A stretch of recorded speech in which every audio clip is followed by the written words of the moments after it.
ஒரு காலத்தில் கடன் வாங்குவது என்பது கௌரவ குறைச்சல். ஆனால் இன்று கடன் அட்டை இருப்பதுதான் கௌரவத்திற்கு அடையாளம். உண்டியலில் சேர்த்து வைத்த காசுக்கு பொருள் வாங்கிய காலம் போய் வாங்கிய பொருளுக்கு கடன் கட்டுவது இப்போதைய கலாச்சாரமாகவே மாறியிருக்கிறது. முழுக்க முழுக்க கடன் அட்டைகளிலேயே வாழ்க்கையை நடத்தி கொண்டிருந்த அமெரிக்கர்கள் கூட இன்று சேமிக்கும் பழக்கத்தை தொடங்கிவிட்டனர். கடனும் சரி சேமிப்பும் சரி அதிகரித்து கொண்டே போகும். அதிகரித்து கொண்டு போவது கடனாக இருந்தால் வாழ்க்கையே கேள்விக்குறியாகிவிடும். அதுவே சேமிப்பாக இருந்தால் விளையாட்டுத்தனமா கொஞ்சம் கொஞ்சமா சேர்த்து வச்சேன், ஆனா அது எவ்வளோ பெரிய தொகையா இருக்கும்னு நான் நினைக்கவே இல்லை அப்படின்னு நிறைய பேர் சொல்லி கேள்விப்பட்டிருப்பீங்க. ஆமாங்க, கொஞ்சம் கொஞ்சமா சேர்க்கறதுல சிரமம் இல்லைங்க. ஆனா தேவைப்படும் போது மொத்தமா செலவு செய்யறது தாங்க சிரமம். சின்ன தொகையோ பெரிய தொகையோ ஏதோ ஒன்றை சேமிக்க ஆரம்பிப்போம். ஏனென்றால் தொலைக்க கூடாத ஒரு கலாச்சாரம் அப்படிங்கிறது சேமிப்பு தாங்க. அடிபட்டு தான் நம்ம தெரிஞ்சுக்கணும் அப்படிங்கிறது இல்லை, நாமளே மற்றவங்களை பார்த்து கொஞ்சம் கற்றுக்கலாம்.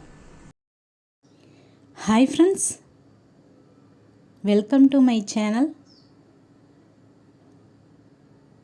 வெள்ளை மனது. நான் உங்ககிட்ட பேசிகிட்டு இருக்கிறது புஷ்பா ராஜேந்திரன்.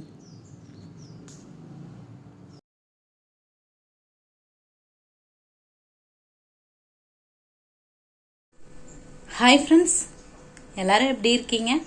நல்லா இருப்பீங்கன்னு நம்புகிறேன். இன்றைக்கி என்ன பதிவு பார்க்க போகிறோன்னா, நாம் தொலைக்கக்கூடாத ஒரு கலாச்சாரம் அப்படின்னு சேமிப்பை பற்றி தாங்க பார்க்க போகிறோம்.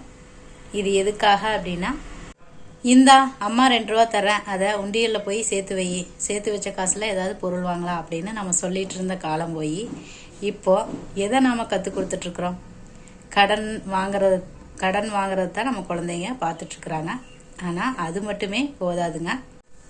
சேமிப்பு தான் நம்மளோட பாதுகாப்போட முக்கியமான அம்சம் அப்படிங்கிறத நாம் மறந்துடக்கூடாது. அதுக்காகத்தாங்க நான் ஏன் இப்படி சொல்கிறேன் அப்படின்னா, ஒரு காலத்தில் கடன் வாங்கிறது அப்படிங்கிறது கௌரவ குறைச்சலாக இருந்துச்சு. ஆனால் இப்போது கடன் அட்டை வச்சிருக்கிறதா ஒரு கௌரவத்துக்கே ஒரு அடையாளம் அப்படிங்கிற மாதிரி இப்போ ட்ரெண்டிங்கில் இப்படி ஆகி போச்சுங்க. இன்னும் புரிகிற மாதிரி சொல்லணும் அப்படின்னா, நாம் என்ன தான் ஒரு பைசா கூட கடன் வாங்காமல் காலரை தூக்கிட்டு நடந்தாலுமே, கடன் வாங்கி ஊரெல்லாம் கடன் வாங்கி காரில் போகிறவங்களை தாங்க இந்த உலகம் மதிக்குது. அந்த மாதிரி இந்த உலகம் மாறிட்டாலும் நாம் தொலைச்சிடக்கூடாத ஒரு கலாச்சாரத்தையும் பற்றியும் பேசணும், நினைக்கணும் அப்படிங்கிறதுக்காகத்தாங்க இந்த பதிவு. ஏன்னா சேமிப்போட முக்கியத்துவத்தை நம்ம சின்ன வயசுலேயே நம்மளுக்கெல்லாம் சொல்லி கொடுத்துருக்குறாங்க. ஆனால் இப்போ நம்ம குழந்தைங்க பார்க்குறது எல்லாமே இந்த லோனு, இஎம்ஐ இந்த மாதிரி தாங்க பார்த்துட்ருக்குறாங்க.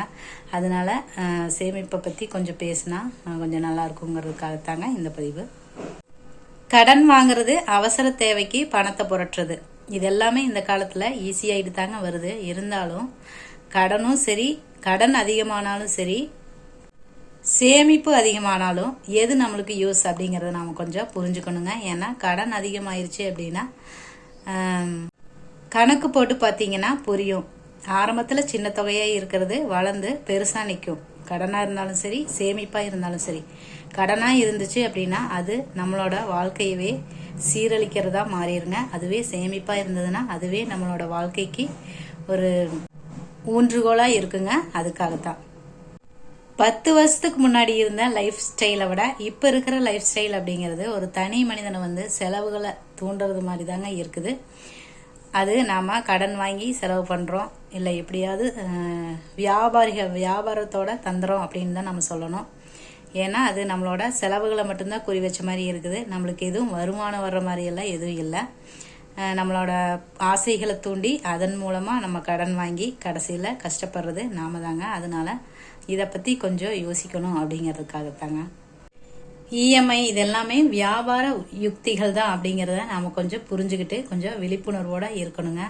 ஏன்னா நம்ம தகுதிக்கு மீறி எந்த ஒரு கடனையுமே வாங்கி கடைசியில் நம்ம சீரழியக்கூடாது. அதுக்காகத்தாங்க நான் ஏன் இப்படி சொல்கிறேன்னா, என்னை சுற்றியுமே இந்த மாதிரி நிறைய பேர்த்த நான் பார்த்துட்டேங்க. ஏதோ ஒரு ஆசையை காட்டி கடனை கொடுக்குறவங்க கொடுத்துட்றாங்க. அதுக்கப்புறம் பார்த்திங்கன்னா அந்த கடனை கட்ட முடியாமல் தவிக்கிறது நம்ம என்ன சொல்கிறது, ஏழை மக்கள் தான் சொல்ல முடியுங்க, நடுத்தர மக்கள் அப்படின்னு கூட சொல்லலாம். ஏன்னா நாங்களும் கூட ஒரு தடவை கடன் வாங்கினோம், நகையை வச்சு தான் வாங்கினோம். அந்த நகையை வச்சு வாங்கிட்டு அந்த நகைக்குண்டான காசை கொடுத்துட்டு திருப்பி வாங்க போகும்போது, நகையை வச்சு வாங்கும்போது ஈஸியாக கொடுத்துட்டாங்க காசை.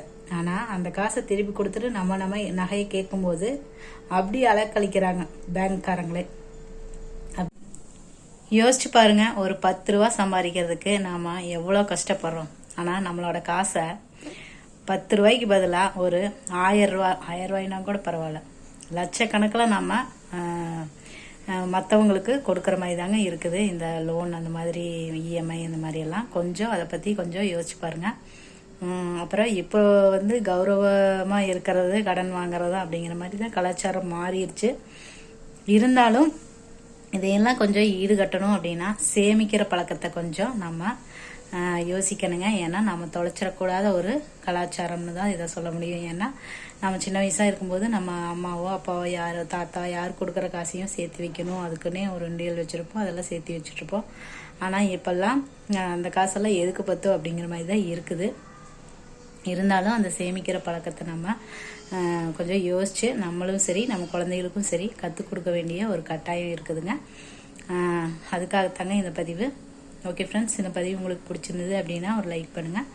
யாருக்காவது தேவைப்படும் அப்படின்னு நினச்சிங்கன்னா ஷேர் பண்ணுங்கள். தேங்க்யூ.